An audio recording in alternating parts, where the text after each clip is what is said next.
네, 안녕하세요. 국성구민 여러분 반갑습니다. 오늘 정말 마지막 4강인데요.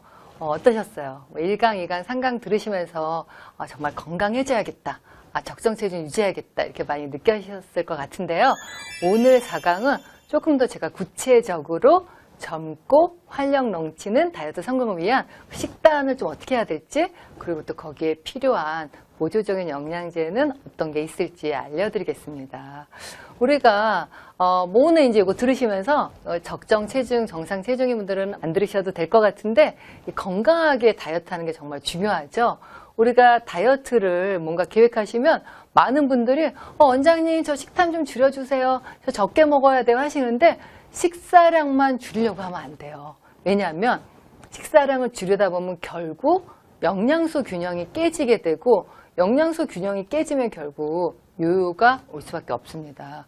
우리가 영양소가 부족해지면 우리 몸이 귀신같이 앓아요. 그래서 허한 느낌을 주고 기운이 없으면 어때요? 본능적으로 막 먹어야겠다고 생각을 하기 때문에 체중을 잘 줄여놨어도 식탐이 늘어나면서 결국 요요가 생길 수밖에 없죠. 그래서 일단 체중을 줄이시려면 목표 체중을 설정하셔야 돼요. 그리고 감량 기간과 또 유지하는 그런 그 단계까지 식단 구성을 잘 하셔야 되는데요. 그 이유는 이 다이어트는 정말 과학이기 때문이에요. 그래서 어떻게 하시냐? 일단 내가 뭐 70kg다, 80kg다 이러면은 내 체중의 10%, 내가 70kg면 한 7kg 빼겠다, 내가 80kg면 8kg 빼겠다, 이렇게 한 내 체중의 10%를 40대 이런 분들은 빠르면 한 6주를 잡지만 50대, 60대, 70대 이런 분들은 우리가 보통 한 8주 정도 잡고 있어요. 2달 정도에 내 체중의 10%를 빼는 걸 아무리 빨라도 이 정도로 해야 요요가 덜 생기게 이상적으로 보고 있고요. 또 이거 외에도 우리가 뭐 대사 상태라든가 내가 당뇨가 있다, 뭐 내가 관절염이 있어 운동을 잘 못한다, 내가 통풍이 있다, 뭐 담석이 있다, 담석이 있으면 빠르게 감량하면 안 되거든요. 이런 분들은 또 내 질병 상태에 따라서 2달이 아니라 3달, 뭐 길게는 6개월까지도 보고 있습니다. 그래서 내 몸의 상태에 따라서 목표 체중 설정을 하고 우리가 그 체중 감량을 계획을 하셔야 되고요.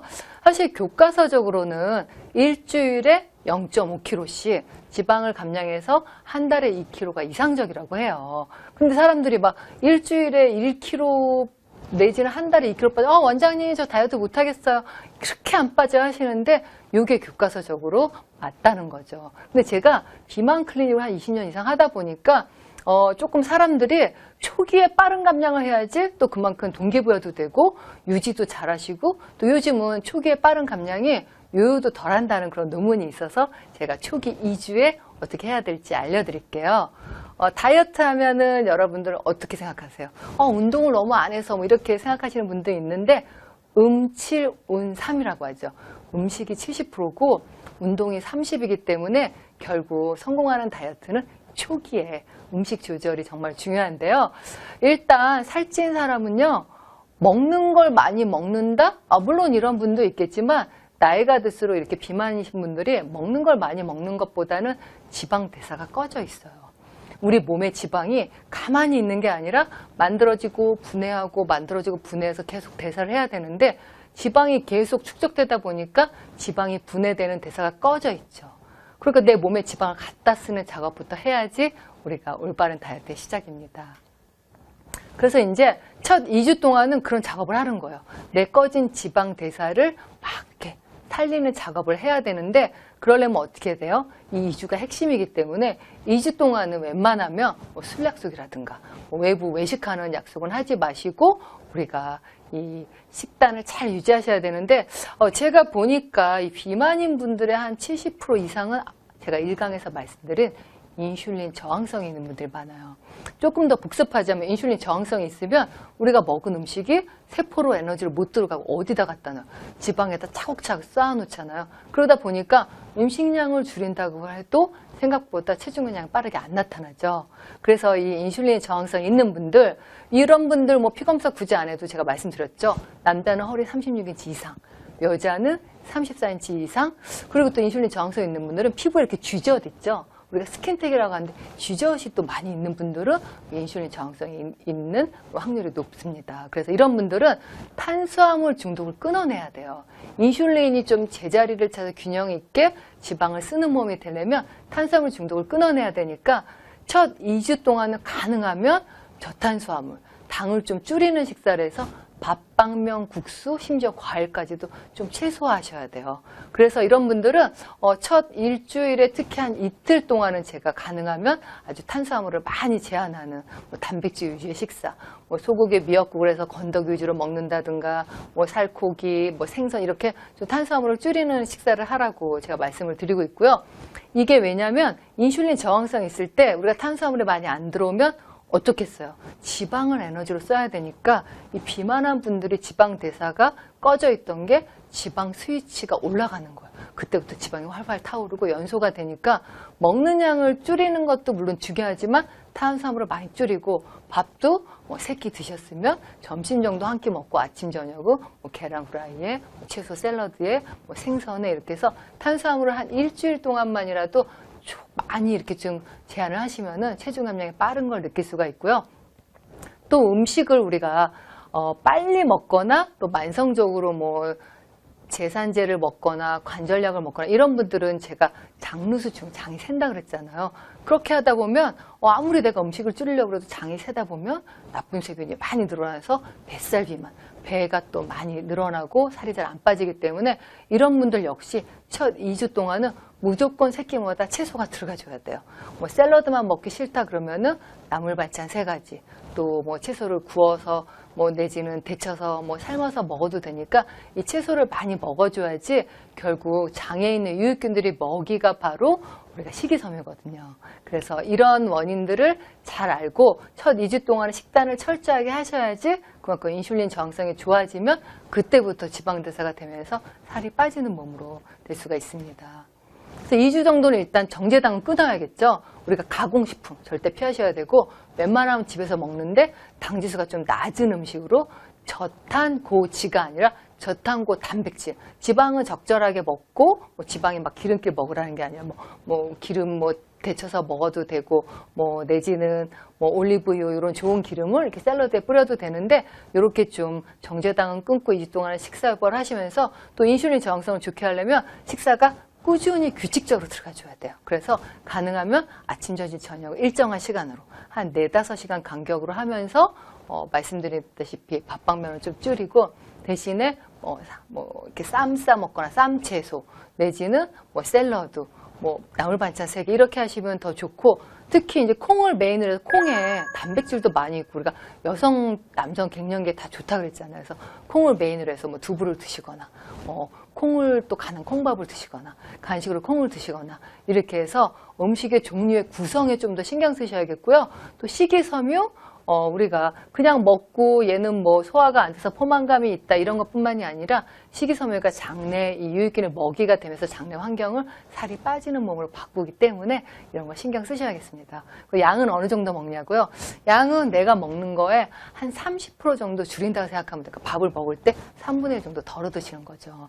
우리가 하루 권장 섭취량이 보통 한 2015년도 보건복지부에서 남녀 하루 권장 섭취량이 여자는 한 2,000, 남자는 2,500kcal라고 하는데 여기서 30%만 줄여도 권장 섭취량 70%만 먹어도 살도 빠지지만 장수 유전자 세로토닌이 활성화된다 그래요. 그래서 우리가 장수하는데 제일 1번은 사실 소식이거든요. 얼마나 적게 먹냐? 먹는 거 30%만 줄여도 살도 빠지지만 우리가 조금 더 젊어지는 그런 노화가 될 수 있다고 하고요.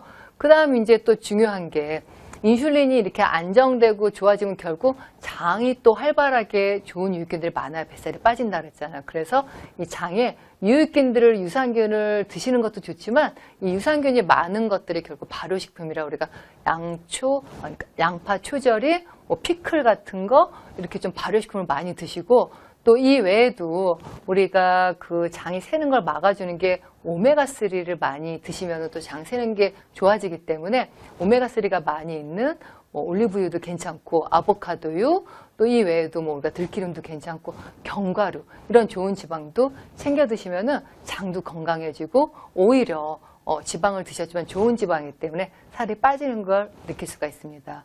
그리고 2주 동안 제일 중요한 거는 탄수화물 줄이고 단백질 챙겨 먹고 견과류, 뭐 올리브유 같이 좋은 지방 챙겨 먹는 거 이런 식단으로 구성하시면 생각보다 먹는 양만 줄일 게 아니라 구성까지 생각하면 더 체중 감량이 빨리 되는 걸 경험할 수 있고요.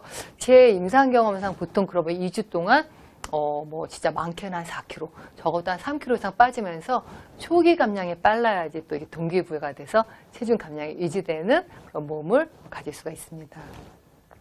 이렇게 이제 내 체중의 한 뭐 10% 정도 우리가 한 2달에서 3달 걸리자고 했는데 한 5kg 이상 감량하면 많은 분들이 이런 걸 호소하세요. 원장님 저 변비 생겼어요. 원장님 어지러워요. 뭐 탈모 생겼어요. 그러는데 이렇게 음식을 줄이면서 식사를 다이어트를 하면서 제일 중요한 건 또 비타민, 미네랄을 꼭꼭 챙겨 드셔야 되는데요. 내가 식사할 때마다 막 한 접시씩 채소하고 뭐 내지는 안에 다양하게 단백질을 드시는 분들은 굳이 영양제 안 챙겨 드셔도 되는데 의외로 막 한 달에 한 5kg 이상 빠졌다.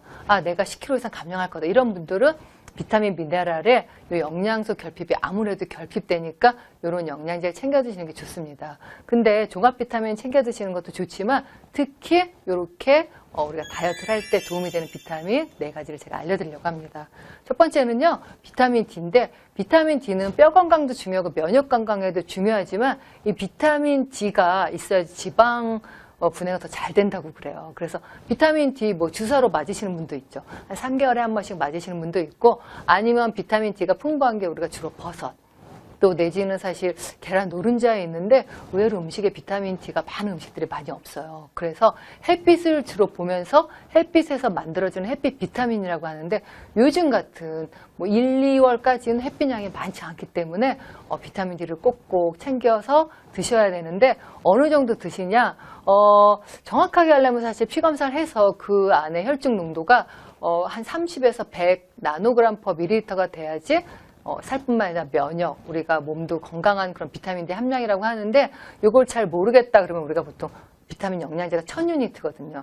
요거를 1000유니트에서 살을 조금 더 빼겠다 2000유니트 정도 드시고 비타민 D는 드실 때는 얘가 지용성이라 식사 직후에 드시는 게 더 효과를 볼 수 있습니다.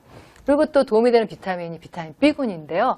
종합 비타민에 있는 비타민 B군의 함량이 좀 낮아요. 그래서 비타민은 제가 1강 인슐린에도 말씀을 드렸고 또 2강의 스트레스 호르몬도 말씀을 드렸는데 스트레스 많으면 비타민 B군 흡수가 잘 안 되고 또 인슐린 우리가 탄수화물 밥이 주식인데 이 탄수화물 대사를 할 때 비타민 1, 2, 3, 5가 많이 필요하거든요. 그래서 내가 좀 살이 잘 빠지는데 좀 노력을 해도 식사 제한을 해도 살이 잘 안 빠진다. 이런 분들은 비타민 B군을 조금 더 챙겨 드시면은 안에 인슐린 저항성도 좋아지고 살이 빠지는 데 도움이 될 수 있고요.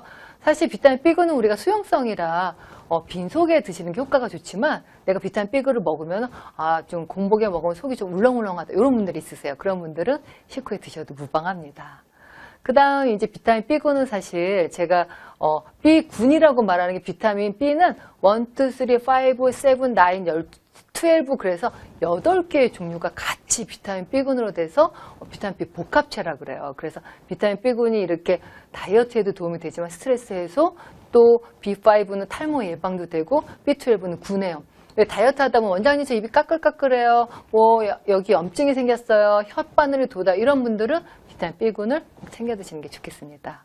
그리고 또 마그네슘이 굉장히 중요한데요. 우리가 마그네슘 하면 이렇게 눈 떨릴 때 많이 드시잖아요. 근데 마그네슘이 호르몬, 이 식욕 조절하는 호르몬 렙틴하고도 관련돼서 내 몸에 마그네슘이 좀 부족하면은 이 안에 이 포만감을 느끼는 렙틴 호르몬이 뇌에 들어가서 그만 먹어 하는 요 작동을 잘 못하게 한다 그래요. 그래서 식욕 조절 잘 안 드시는 분들, 또 평상시 견과류 잘 안 드시는 분들, 이런 분들은 마그네슘을 눈 떨릴 때 아니더라도 마그네슘 영양제를 챙겨 드시면 도움이 되고요. 마지막으로 이제 코엔자임 Q10인데요. 코엔자임 Q10 하면은 우리 몸에서 에너지를 만들고 우리가 포도당을 먹건 고기 단백질을 먹건 지방을 먹건 마지막 세포에서 공장을 가동해서 에너지로 만들 때 쓸 때 제일 필요한 영양제가 바로 코엔자임 Q10이에요. 이 코엔자임 Q10이 심장 쪽에 많이 심장, 간, 뭐 이렇게 좀 에너지를 많이 만들어내는 장기에 분포하는데 안타깝게도 우리가 50세가 넘으면 그 생성량이 크게 줄어들기 때문에 내가 5kg 이상 감소가 됐다. 근데 너무 힘 빠진다. 이럴 때는 코엔자임 Q10을 꼭 챙겨 드시는 게 도움이 되고요. 다이어트 아니더라도 내가 왜 이렇게 요즘 늙는 것 같지? 힘들지? 이럴 때는 단 하나의 비타민을 드시라면 코엔자임 Q10을 드시면 조금 더 에너지 생성에 도움이 될 수 있습니다. 그래서 이렇게 다이어트 할 때 힘이 붙일 때는 코엔자임 Q10 한 100ml에서 200ml 같이 좀 섭취를 하시면 내가 원하는 목표 체중 박차에 내가 원하는 목표 체중으로 가는데 도움이 될 수가 있습니다. 제가 이렇게 다이어트에 관련된 이상적인 식단 첫 2주 조심하라고 그랬죠. 첫 2주 동안은 가능하면은 탄수화물 줄이고 단백질, 좋은 지방 챙겨 드시고 이거 드시면서 제가 말씀드린 그 영양제, 물론 모든 분들이 영양제가 필요한 건 아니에요. 내가 야채, 견과류 뭐 이런 거 잘 드시는 분들은 굳이 영양제 필요 없지만 적어도 내가 5kg 이상, 뭐 많게는 10kg 이상 빠졌는데 너무 무기력하고 힘들다 이럴 때에는 아까 말씀드린 영양제를 같이 챙겨 드시면은 조금 더 건강하게 더 활력 있게 다이어트를 할 수 있습니다. 네, 오늘 이제 마지막 4강으로 우리 곡성 국민들과 정말 헤어질 시간인데요. 지금까지 정말 잘 들어주셔서 너무 감사드리고요. 곡성 국민 여러분, 앞으로 이 건강 체중을 잘 유지해서 100세까지 건강 장수하시기 바랍니다. 감사합니다.